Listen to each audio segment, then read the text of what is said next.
Hello friends, mathematics power channel में आपका स्वागत है। और आज 1K सब्सक्राइबर पूरा होने की खुशी में आप लोगों के लिए एक वीडियो लेके आए हैं और जिसका नाम है इन्वायरमेंट लैप्स रेट ELR। इसको बेहतरीन तरीके से समझेंगे हम लोग। कुछ बेसिक चीज़ें हैं जो हम लोग देखेंगे यहाँ पे। जैसे जो एयर पोल्यूशन वाला पार्ट है हमारा पढ़ने वाला जो उसमें, तो उसमें एयर पोल्यूशन तो जानते ही हैं कि हम लोग क्या होता है, कोई भी पॉल्यूटेंट्स अगर अपने कंसंट्रेशन से या कुछ स्पेसिफिक टाइम तक के लिए अगर इन्वायरमेंट में रहता है तो वो एयर पोल्यूशन क्रिएट करता है। ठीक, तो उसमें कुछ एयर पोल्यूटेंट्स होते हैं जिसको मैंने एक लिखा है PAP, इसको प्राइमरी एयर पोल्यूटेंट्स कहेंगे। प्राइमरी एयर पोल्यूटेंट्स, इसको इस तरह से मैं शो करता हूँ 1 डिग्री से। प्राइमरी एयर पोल्यूटेंट्स है और एक सेकेंडरी एयर पोल्यूटेंट्स है, तो इसको 2 डिग्री से रिप्रेजेंट करते हैं SAP। PAP primary air pollutants और SAP सेकेंडरी एयर पोल्यूटेंट्स। तो प्राइमरी एयर पोल्यूटेंट्स के कुछ एग्जांपल्स हैं CO, CO2 यानी कि ऑक्साइड्स ऑफ कार्बन हो गए, यहाँ पे NO, NO2 यानी कि ऑक्साइड्स ऑफ नाइट्रोजन हो गए, इस तरह से याद रखेंगे। SO2, SO3 oxides of sulphur हो गए। यहाँ पे PV मतलब क्या होता है, लेड। ठीक है, लेड हो गया। और हाइड्रोकार्बन्स हो गए। ठीक, उसी तरह से सेकेंडरी एयर पोल्यूटेंट्स में हम लोग H2SO4, O3, फॉर्मल्डिहाइड और ये PAN, पैन। ठीक है, एग्जाम में यहाँ से ये आना, क्योंकि इसका नाम क्या है, peroxy acetyl nitrate. Peroxy acetyl nitrate.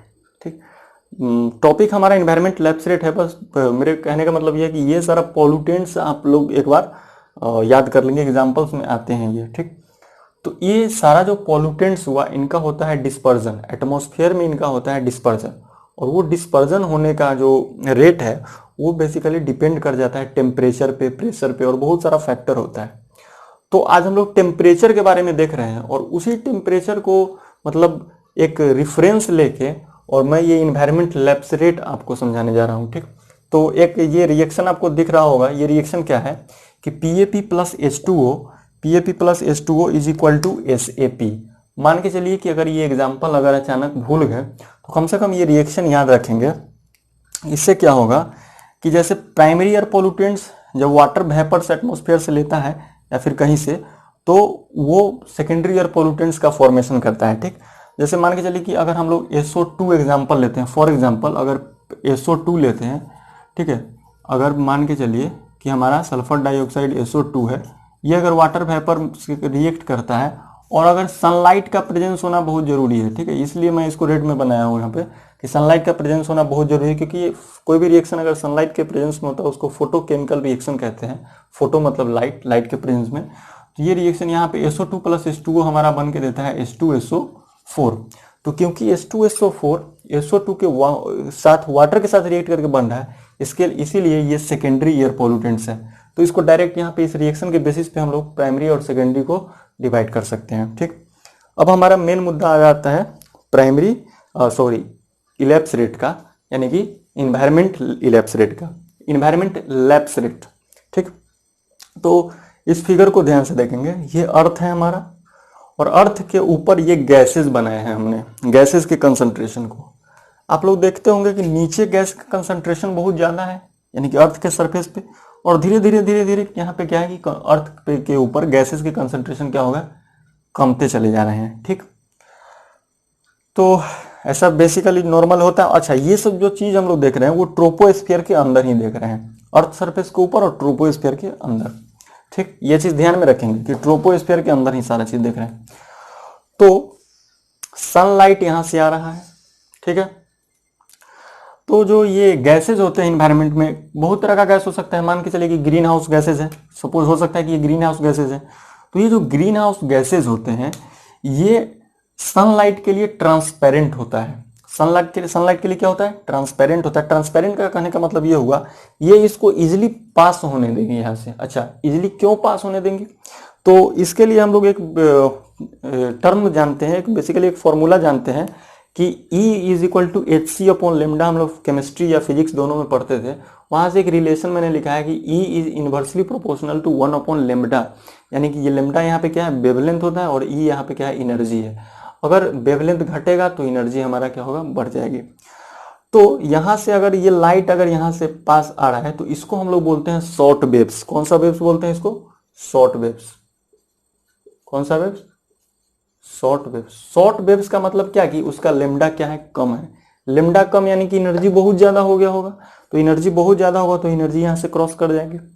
ठीक है, एनर्जी यहाँ से क्रॉस, बहुत ज्यादा एनर्जी है ना, बहुत ज्यादा एनर्जी हो तो यहाँ की जो गैसेज है वो उस एनर्जी को एब्जॉर्ब नहीं कर पाएगी। अगर मान के चलिए कि 100 जूल का एनर्जी सन के थ्रू आ रहा है तो 100 का 100 जूल यहाँ एनर्जी पहुंच रहा है अर्थ के सरफेस पे, ये गैसेज उन एनर्जी को एब्जॉर्ब नहीं कर पाते हैं। ठीक, क्योंकि इसमें बहुत ज्यादा एनर्जी है।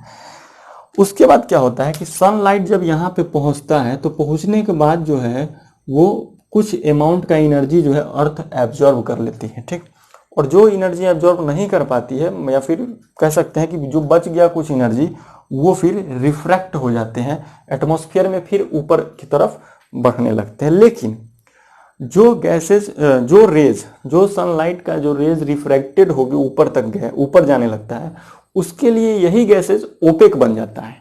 ओपेक मतलब ये होता है कि ये इन गैसेस को, इन लाइट रेज को पास नहीं होने देते हैं, इस सिस्टम में ट्रैप करके रख लेते हैं। इन गैसेस को, इन लाइट रेज को ये जो गैसेज हैं वो इस सिस्टम में उसको क्या करते हैं, ट्रैप करके रख लेते हैं, उसको उसमें बांध के रख देते हैं। तो ट्रैप करने की वजह से क्या होता है, अब ऐसा एक लाइट तो आ नहीं रहा है, ऐसा तो बहुत सारा रेज आ रहा होगा। ठीक है, यहाँ एब्जॉर्ब हुआ अर्थ के सरफेस पे, कुछ एनर्जी यहाँ ट्रैप हो गया, इस तरह से आ रहा होगा, कुछ एनर्जी यहाँ पे एब्जॉर्ब हो गया। तो इस तरह से देखेंगे कि अर्थ के सरफेस के ऊपर मैं इस तरह से बना रहा हूं, ये रेड जोन कह सकते हैं इसको। ठीक, ये रेड जोन बोल सकते हैं। तो यहां पे आप देख सकते हैं कि ये जो लाइट रेज हैं, ये जो रिफ्लेक्टेड लाइट रेज हैं, इनको मैं ऊपर एक्सटेंड नहीं कर रहा हूं, क्योंकि ये उनको ऊपर जाने ही नहीं देते। ठीक, क्यों? क्योंकि इनको लॉन्ग वेव्स कह सकते हैं। लॉन्ग वेव्स का मतलब क्यों? लॉन्ग वेव्स का मतलब कि लेमडा ज्यादा। अब अगर लेमडा जिसका ज्यादा होगा भाई, उसके लिए एनर्जी क्या हो जाएगा, कम। यानी कि उन वेव्स के पास, इन लॉन्गर वेव्स के पास, ये शॉर्टर वेव्स थे, और ये जो रिफ्लेक्ट होके जा रहा है ये सब कौन सा वेव्स है, ये सब लॉन्गर वेव्स है। यानी कि इसके लिए लेमडा का वैल्यू बड़ा होगा। तो लेमडा का वैल्यू बड़ा होगा तो एनर्जी कम होगा। जाहिर सी बात है, अगर एनर्जी ही नहीं है तो वो उठ के किस तरह से जाएगी ऊपर। ठीक है, अगर एनर्जी ही नहीं है इसके पास तो ये सिस्टम को छोड़ के ऊपर कैसे जाएगी भाई। तो ये जो है रेड जोन जो हमारा बना, ये जो रेड जोन हमारा इस तरह से बना, तो ये क्या है, ये लाइट रेज है, सनलाइट का रिफ्रैक्टेड वाला पार्ट है, तो उसमें तो हीट एनर्जी था। तो हीट का जो जोन बन गया वो अर्थ के सराउंडिंग में ही बन गया। और ऊपर जब जाएंगे, जब अर्थ के सरफेस से ऊपर जाएंगे, तो क्योंकि गैसेस का कंसंट्रेशन कम है और ये जो रेज है वहां तक पहुंच नहीं रहा है, तो यहाँ पे टेम्परेचर क्या हो जाएगा, ये बताइए सीधे। यहाँ पे टेम्परेचर डिक्रीज कर जाएगी। टेम्परेचर किसका, एयर का। एयर का जो टेम्परेचर होगा वो डिक्रीज करता है जब अर्थ के सरफेस से हम लोग ऊपर जाते हैं। तो बचपन में हम लोग ये सब चीज रटते हैं कि as we go above earth surface the temperature of the air falls down, but इसका पूरा कहानी ये है कि क्यों टेम्परेचर एयर का डिक्रीज होता है। ठीक, तो जब जैसे जैसे हम लोग हाइट को बढ़ाते जा रहे होंगे, टेम्परेचर धीरे धीरे डिक्रीज हो रहा होगा। तो जिस रेट से टेम्परेचर डिक्रीज होता है अर्थ सरफेस के ऊपर जाने पे, जिस रेट से टेम्परेचर डिक्रीज होता है, यानी कि dt बाई डी एच बोल सकते हैं, टेम्परेचर का change with respect to height. ठीक है, हाइट के बढ़ने से टेम्परेचर में जो फॉल आता है और उसका रेट, टेम्परेचर में फॉल आता है वो नहीं, उसका rate dt by D H क्या निकाल रहे हैं, रेट निकाल रहे हैं। ठीक है, तो उसको हम लोग बोलते हैं इन्वायरमेंट लैप्स रेट, ELR। इसको हम लोग क्या बोलते हैं, ELR। ठीक, तो इस वीडियो में हम लोग इतना ही देखेंगे। ये इस वीडियो के पीछे मकसद यही था कि आपको इन्वायरमेंट लैप्स रेट के पीछे का पूरा कहानी समझाया जाए। नेक्स्ट वीडियो में हम लोग और एडियाबेटिक लैप्स रेट के बारे में देखेंगे, पॉल्यूटेंट्स के बारे में देखेंगे और फिर इनके रिलेशंस को देखेंगे और आगे जो भी टॉपिक आएगा उसको हम लोग डिटेल में देखेंगे। Thank you.